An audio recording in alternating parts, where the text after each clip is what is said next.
Welcome everyone to another episode of our mini-series Industry Expertise. I'm Liz Ebbs-Brewer, an experienced recruitment consultant and executive recruiter at Expertise Bermuda, with over 12 years of recruitment experience, including 6 working across Bermuda and Cayman. Over that time, I've seen a lot of changes in the Bermuda market, especially in the past few months due to COVID-19. With this mini-series, I'm focusing on how the pandemic may potentially impact different industries and predicted trends for future recruitment activity. Today, I'm going to be focusing on one of the largest industries in Bermuda, property and casualty, or P&C insurance, and on one particular facet of that industry in particular, claims. Non-life insurance and reinsurance have long been a staple in the Bermuda economy. Bermuda is renowned as one of the world's most important P&C insurance and reinsurance hubs, with the jurisdiction having over 50 years of risk management experience, an internationally respected regulator, and full Solvency II equivalency. The market here is made up of 1,200 insurers and reinsurers holding a total assets in excess of $800 billion and writing gross premiums of approximately $150 billion as of 2019. Claims professionals continue to play a pivotal role in these companies' success in Bermuda, performing a vital role for both the companies and their clients. I'm joined today by 2 very talented and well-known executives in the Bermuda claims space, Robin Saul and Kim Wilkerson. Robin Saul is Senior Vice President and Head of Claims at Arch Insurance. Before joining Arch in 2019, she previously worked across a number of well-known insurers, including XL, now AXA XL, and Alterra, now Markel. Kim Wilkerson is Senior Vice President and Head of Claims for AXA XL's insurance operation in Bermuda. She has over 30 years of industry experience across both the Bermuda and London markets, including working as General Counsel for XL Insurance before transitioning to Head of Claims in 2015. Robin, Kim, thank you so much for joining me today. I want to explore 3 key questions with you both, which I think are on everyone's minds right now, but are particularly of importance kind of given the current pandemic situation. So my first question for you, what effect is COVID-19 having on claims in the P&C space? Kim, let's start with you. Okay, thanks Liz, and thank you really for having us. We're busy. So in a word, the effect is that it's increased, our workloads tremendously. For my team in Bermuda, we have a team of 16. We are handling over 3,000 claims notices as a result of COVID-19. And I think in our group globally, a lot more. And in the London market, particularly out of our Lloyd syndicates, we're looking at the event cancellation cover. If you could imagine, all of the weddings that were, to be held from March until September have all been canceled over the booking feeds. And so the market's responding to events of that sort, concerts, sporting events, and people would be aware of kind of the topical conversations around the Olympics and who's going to pay for losses arising out of the postponement of the Olympics. So we're busy. So in a word, a lot going on that way. I think operationally, what we're seeing clearly is, we're working from home. So remote working is having an impact on the claims world. I think it's forcing a level of creativity amongst handlers when you're not able to get face-to-face. You're looking at other ways to operate and make a point. And certainly externally as well on our claims disputes practice, those things are now virtual. So I had the experience in May of attending my first virtual arbitration hearing. I had some concerns about how it would go. Typically we want to be in the room. We would have flown to London. We would have had days on end of preparation with our counsel face to face. And typically we're in the room, we're trying to read the arbitrators to see who's making the point, who's getting the point, and you're not able to see that kind of nuanced communication. So you have to read it another way. Surprisingly, it went well. So these are ways in which we see, the claims world changing as a result of COVID. Interesting. Wow. Okay. Robin, how about you? What have you been finding? Yeah, I think Kim's actually pretty much said it in a nutshell. It was a tough transition to work from home in the beginning, but I think we've all really adjusted really well. And in some ways, it's actually flourished. Some of my team have young children, so the imposed flexi time has actually been quite helpful for some people. With regard to the claims specifically, from what I'm seeing, I mean, historically, the Bermuda insurance market has been an excess market. And so I think that's probably still true of the market today. So from a claims perspective, when we see a crisis develop across the globe or the US, it takes some time to have any meaningful impact to the Bermuda market. Now, that's not to say that we're not busy. We're very busy. The market probably has lots of COVID-related notices, but as I said, it's going to take some time to really hit the Bermuda market in a meaningful way. The real activity, again, as Kim said, is happening in the primary markets in both London and the US, especially around business interruption. And we've seen some real attention-grabbing headlines about employees suing employers with regard to the lack of protective clothing. But our role, from my experience in the Bermuda market, from a claims handling perspective now, is that these type of claims are going to take a little while to really meaningfully hit the market. But we're very busy at the moment monitoring and looking for trends. So we're busy, but it's not really time to roll our sleeves up and start digging into these claims. It's going to take a little time to develop. Okay, interesting.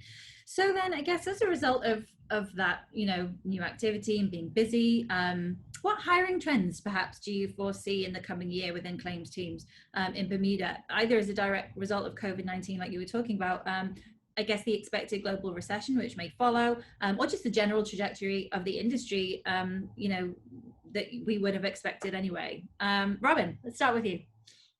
I guess the short answer is we are always looking for good claims people. They're really in high demand. And so we often see an uptick in claim activity when the market's hard, which it is. When there's a recession that's impacting the economy, sometimes we see an uptick in claims. We are also seeing an uptick in large verdicts in the US, and that automatically kind of leads on to a more litigious environment. And so that leads on to more claim activity. Then, if you layer on an opioid crisis, add in a few hurricanes and a global pandemic, I would have thought the Bermuda claims teams are going to be busy for the next few years, if not the next few decades. And this uptick in claims activity, in activity in the market, isn't just because of claims. I think the historical, innovative Bermuda insurance market is going to find ways to provide new insurance products to meet the new demands of all these, pandemics, catastrophes. And with the new products will come new claims activity, and it's a big circular process. But I think we're going to be busier than we've ever been in the next few years. Wow. Okay. Kim, what about you? Do you agree? Absolutely. I agree with everything that Robin said. Really, some of the questions have been, whether COVID itself will, create another class of insurers because of the hard market that we're seeing and COVID on top of it. And it may not be purely COVID driven, as Robin says, we are in a hard market, and this hard market isn't like one we've seen since probably the 80s when the Bermuda market started. So I think there are great possibilities for Bermuda to play a role right now. I heard an interesting panel earlier this week where Craig Swan from the BMA was speaking. It was a Bermuda Business Development Agency panel, and he talked about new incorporations.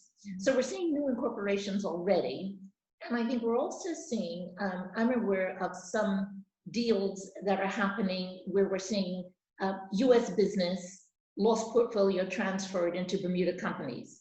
So that's the kind of thing where maybe a troubled book of business in the United States, questions around the capital needed to handle it. And Bermuda has the solutions for that kind of thing with lost portfolio transfers and some of the runoff companies. So I think that they're going to be busy in the future. So it seems to me that claims will be a space where people are looking for employment I think opportunities will come. And the other reason that I think opportunities will come in claims is because a few years ago, we had the strengthening when we were applying for our Solvency II equivalency. And from a regulatory standpoint, we had to strengthen some of the Bermuda legislation. And one of those things was in the Insurance Act around the definition of a head office. So we did a new Section 8C. And effectively, for listeners, that's simply requiring that the substance be in Bermuda. So for claims decision makers, those claims decisions have to be made in Bermuda. So where we've seen a lot of companies doing more outsourcing and offshoring of some activities in their operations, from accounting to IT and so on, claims decisions really will have to be made in Bermuda for companies that call Bermuda home and have headquarters in Bermuda for them to show substance. So we continue to think that Bermuda claims roles will grow. And clearly there's a lot of expertise in Bermuda as well. So I think as companies think about how they're going to handle, even global companies think about how they're going to handle particular areas of complex claims, like opioids, for example, they may look to Bermuda to be the home of how they're leading the charge on handling those matters. Excellent. Okay, fantastic. Well, finally, a general question, which I think is particularly relevant for any of our audience perhaps looking to break into the insurance industry, thinking about claims, either make a career change into claims, or maybe just develop their own claims career, in terms of being the best claims professional they can be. I'd like to ask you both, what is it that you both enjoy about claims? Obviously, this is the area you've chosen to specialize in, and you've done very well in doing so. So what do you enjoy about it? But also, as hiring managers, I guess, in the claims space, what key skill sets do you think are important for claims professionals to develop for success? Kim, I'll start with you. All right. You say, what do I like about claims? What do you enjoy? Well, I've worked in probably every area of the industry. So I started in captive underwriting. I was a broker. I then became a lawyer. I was a general counsel, and now I'm in claims. And some people question, well, that's a really interesting route. But claims is where it is at. It is from every one of those other functions, it ends in claims, because this is the performance of the contract. So, underwriters put business on the books. General counsels will review contracts. Make sure that our wordings are tight, but at the end of the day, the performance of that contract is claims. So it's whether we're going to pay claims, our attitude to claims payments, and the whole claims paying experience really is what keeps the Bermuda market going. So I'm excited to be in claims because this really is it. This is the performance of the contract. And I've been here in Bermuda because, as Robin said earlier, we're an excess marketplace. We are on the cutting edge of everything that happens in the world. So, our firm, XXL, we've had a slogan, we make the world go. And we really do. The things that you see on CNN every day, you wake up, you hear the news, whether it is an explosion, a hurricane, a tsunami, COVID-19 for that matter, a mass shooting at a concert, products that don't work, that cause cancer. We're at the forefront of all of those things here in Bermuda, trying to provide solutions to our clients. So it's very much a here and now opportunity to be at the forefront of everything that's happening in the world. That's what makes claims exciting for me. Right. I think I'll let Robin answer on what's exciting to her. I'll say we're both litigators, so we like the fight as well, right? Diplomatic in that. Why do you enjoy claims, Robin? Do you know what? I think throughout the years, if a young Bermudian was considering going into the insurance market, they were always focused on being underwriters. Maybe the math whizzes were going to be actuaries, but really underwriters were the glamorous job. No one really said, wow, I want to be an insurance claims adjuster. But that's really changing. In the early 90s, claims professionals were often seen as back office support. I could go so far as to say they were seen as administrators. And then in the early days of the Bermuda market, a lot of the complicated claims were outsourced to outside counsel. Now, fast forward 20 years, and what does a claims team in Bermuda look like now? And in my view, ideally, they have a diverse skill set.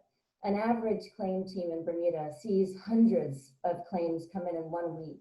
And all of those claims, especially on a P&C book, are wildly different. And what you really want is a diverse claims team with different skill sets, so you can give the claim to the best suited person. So if you have a complicated policy issue, maybe you want somebody in your team who's good at legal wordings. If you have an erosion or an aggregation issue, perhaps you want somebody who's really strong with numbers. If you have a delicate diplomatic issue, you want somebody with great communication skills. And if you've got all of those rolled up in one person, that's the gold standard. That's the gold standard of the claims professional.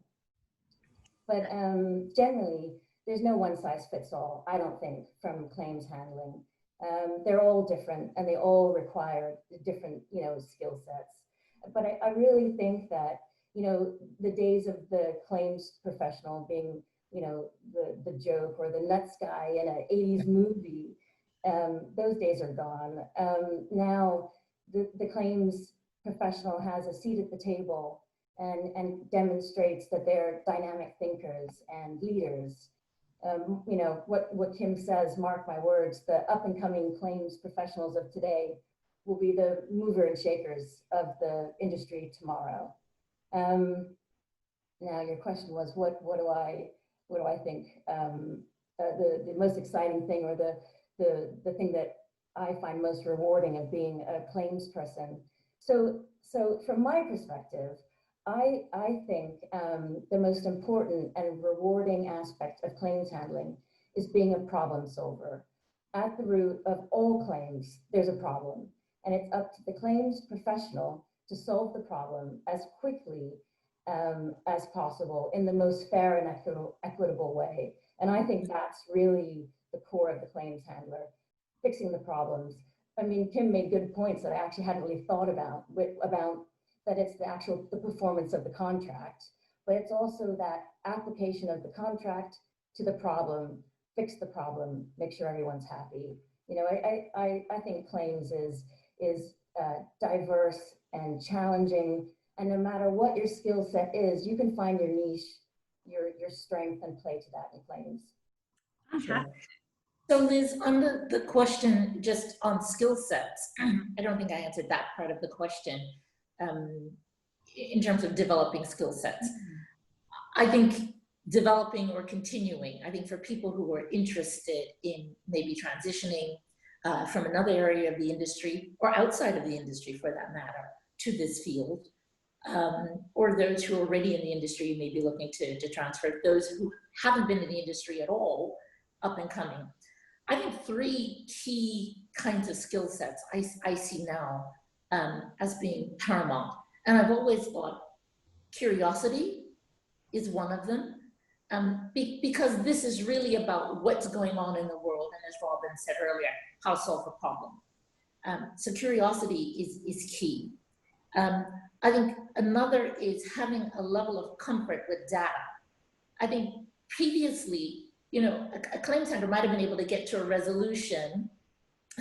You're getting face to face, you're pressing the flash, it's a relationship kind of thing. And I think what COVID is showing us is that our opportunities to be face to face will be less and less, right? And so you may have to drive solutions a different way. And I think having a facility with data, understanding what numbers show you, will be really, really important. So that's around gathering, analyzing, predicting, and reporting from a metric standpoint is very, very important. So people who are comfortable or happy to develop those skill sets will be important. And the third one is what Robin alluded to a little earlier. In a way, it's sharing. And I think it's really important, because what we do is at the beginning of the process and it's at the end if it comes to creating a solution for a client. Or if we're not creating a solution, it's finding out why something didn't work. And I think claims professionals have to be able to get that constant feedback to underwriting so that we are in a continuous loop of learning so that we can improve our products and services for our insureds. Because at the end of the day, that's what it's all about. Whether they like it or not, whether the underwriters like it or not. Absolutely. Yeah. Excellent. Well, that's very insightful, and I think everyone watching this is going to be super grateful for all of that advice and interesting information. So thank you both again, Kim, Robin, for taking the time to speak with me today. I really appreciate it. To everybody watching this video, thank you for your time as well. I hope you found this session very informative. I know I have. Stay safe and feel free to email me with your questions, comments, or requests for future employment trends to explore. My contact details can be found at the end of this video. Thanks, Liz. Thanks, Liz. Thank you.